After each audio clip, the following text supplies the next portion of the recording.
I don't think I need to introduce World of Warcraft to any of you, so I'll just go ahead and say that I decided to play WoW on a hardcore realm, which means that death while at it is permanent. I was in the mood to play a mage, but I had no idea of what to call my new character, so I just typed a random blabber and Ligu was born. I'll be narrating Ligu's journey in Azeroth for as long as I can keep her alive, and even though I won't be doing this challenge on self-found mode, I do intend to implement certain limitations that if I keep the series, I'll be sure to inform you in due time. Such as, yeah, we only equip what we earned. Ligu's journey started at Northshire, where we are informed by some guards that they are spread a little thin out there and they could use some help, and since she could use some coin, why not?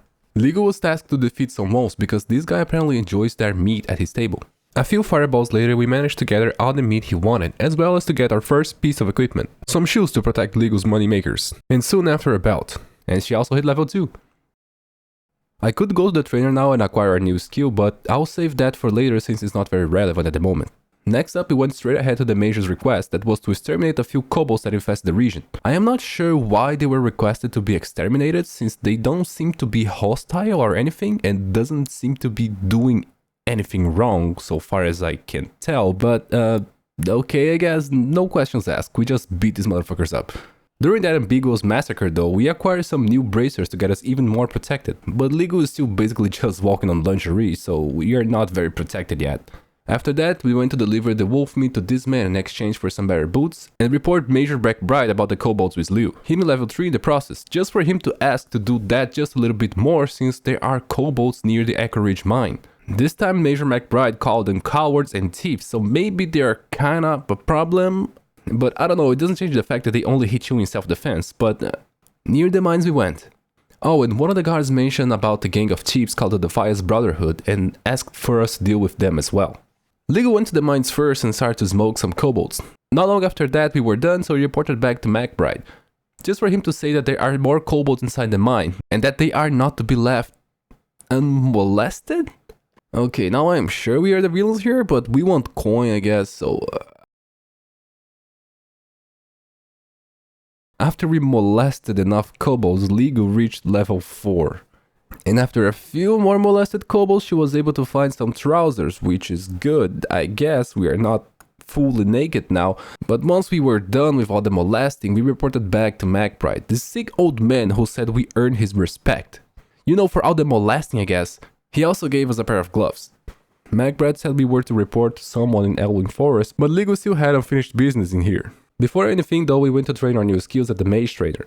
So now we are able to cast frost bolts to slow our foes, conjure water to replenish our mana, and buff our and other people's intellect for a little much. Not bad. Our next stop was at the vineyards, where we started to face the Defiance Brotherhood. Thankfully this time we weren't told to molest them as well, which reduced the amount of hideous crimes we were supposed to commit here by 1, which is not bad, but also kinda not 0. But now we can start the combat with a frostbolt to slow our enemies and use the fireballs to deal more damage and try to eradicate them before they get to us. Ligu do be drinking a whole lot of water to replenish that mana lately, so if you see a weirdly yellow puddle that for some reason is emitting a sort of vapor next to Ligu, please just ignore it. Nothing eventful really happened during these encounters. We happened to spot a spy that was disguised as a rabbit, so we just, you know, dealt with him before things get too out of hand. You know, you can tell it's a spy because it didn't transform back when it was dead. After that, we reported back to the guard with some bandanas as proof of our deeds, and we were given our first actually meaningful reward, a weapon, which we forgot to equip on Ligu, but okay. And the guard also asked us to deal with Garrick Padfoot, a notorious villain of the Defiance Brotherhood, and earn his bounty, so we didn't think twice. So behold, the combat.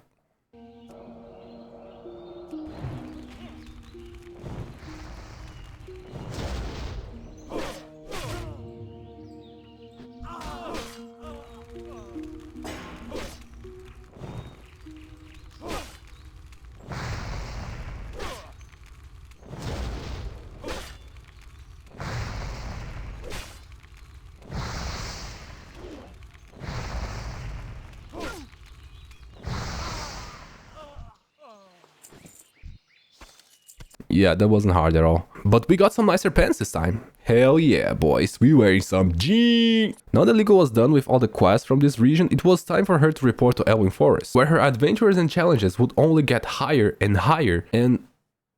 Wait, what the fuck?